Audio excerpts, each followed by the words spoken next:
और सायरा बानो के प्यार को तो हर कोई जानता है।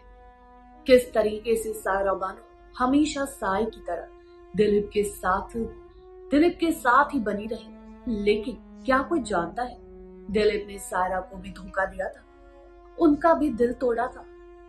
लेकिन इसकी वजह से दिलीप को ऐसी तकलीफ से गुजरना पड़ा जिसको सुनने के बाद आप भी हैरान रह जाएंगे। जी हाँ, उनकी दूसरी पत्नी ने खुद की जान लेने की कोशिश की, उनको धमकी दी, जिसके बाद दिलीप को अकल आई। क्या जानते हैं आप कि दिलीप की दूसरी पत्नी भी थी जिनके 3 बच्चे थे। स्वागत है आपका हमारे चैनल में नेक्स्ट टाइम न्यूज में, और एक बार फिर से मैं आपके साथ सादिका कौर आज इस खास रिपोर्ट में बताने वाली हूँ दिलीप कुमार और उनकी दूसरी पत्नी के हादसे के बारे में, जिसने बॉलीवुड में तहलका मचा दिया था।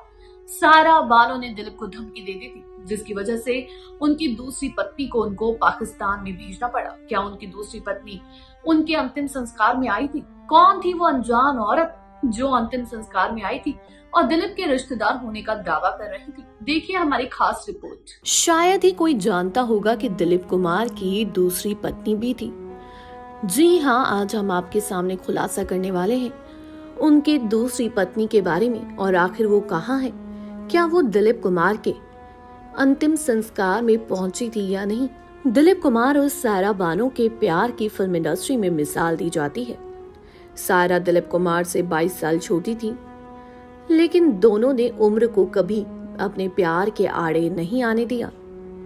दिलीप कुमार सायरा से बहुत मोहब्बत किया करते थे, लेकिन शादी के 16 साल बाद उन्होंने एक ऐसा कदम उठाया जिससे सायरा बानो का दिल टूट गया था। दरअसल दिलीप कुमार सायरा बानो को अपनी जान से भी ज्यादा चाहते थे, लेकिन उन्होंने गुपचुप तरीके से पाकिस्तानी ब्यूटी अस्मा रहमान से शादी कर ली थी।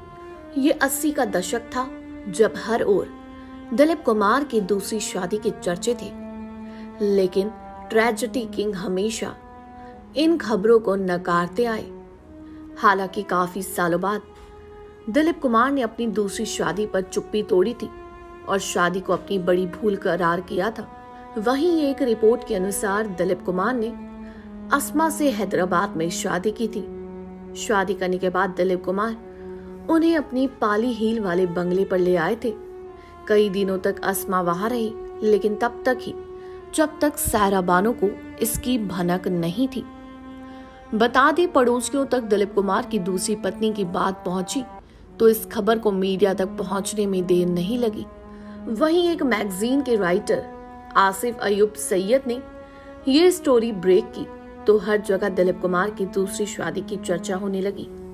हर कोई जानना चाहता था कि आखिर दिलीप कुमार की दूसरी शादी किससे की और क्यों। दिलीप कुमार से जब भी इस शादी को लेकर पूछा जाता है, वो हमेशा इनकार ही करते रहे। ये मामला तूल पकड़ता जा रहा था। सायरा बानो के कानों में ये बात पहुंची तो वो भड़क गई। सायरा बानो ने जब दिलीप कुमार से इस बारे में पूछा तो वो पहले इनकार करते रहे, लेकिन बाद में उन्होंने सारी सच्चाई बता दी। कहा जाता है कि सायरा बानो ने दिलीप कुमार को तभी अस्मा को वापस पाकिस्तान भेजने को कह दिया था। ये बात बहुत ही कम लोग जानते हैं कि दिलीप कुमार ने सायरा बानो से छुपकर आखिर अस्मा से शादी क्यों की थी। दरअसल शादी के कई साल बीत जाने के बाद भी दिलीप कुमार और सायरा बानो के कोई औलाद नहीं हुई। हालांकि ऐसा नहीं है कि उनकी जिंदगी में ये खुशी कभी नहीं आई, लेकिन किस्मत ने उनके दामन में ये खुशी ज्यादा दिनों तक टिकने नहीं दी। ये उस समय की बात है जब सायरा शादी के बाद भी काम करती थी और उनका स्टारडम आसमान छू रहा था। सायरा के हाथों में कई प्रोजेक्ट्स थे।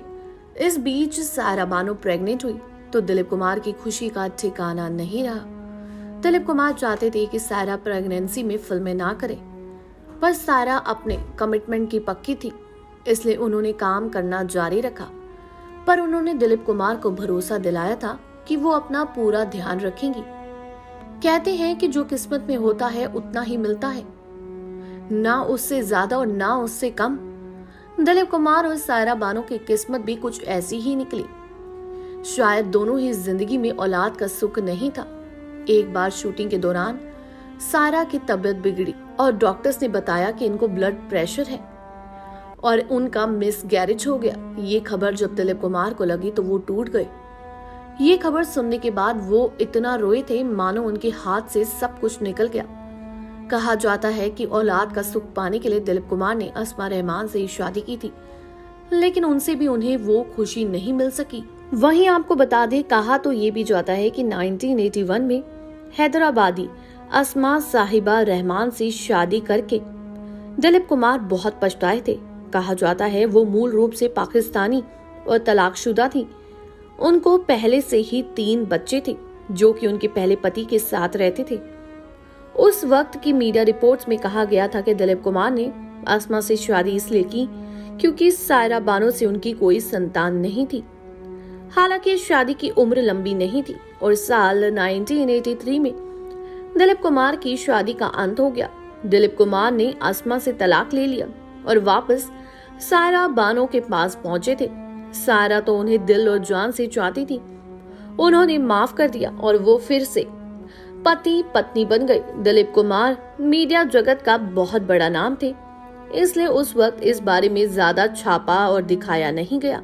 वहीं ऐसा भी कहा जाता है कि अस्मा ने दिलीप कुमार से शादी पैसे के लिए की थी और वो दिलीप कुमार को धोखा दे रही थी। वो अपने पहले पति और बच्चों से मिला करती थी। इन्हीं सारी बातों के कारण दिलीप कुमार ने उन्हें छोड़ा था। हालांकि उनकी कोई जानकारी बाद में मीडिया में नहीं आई।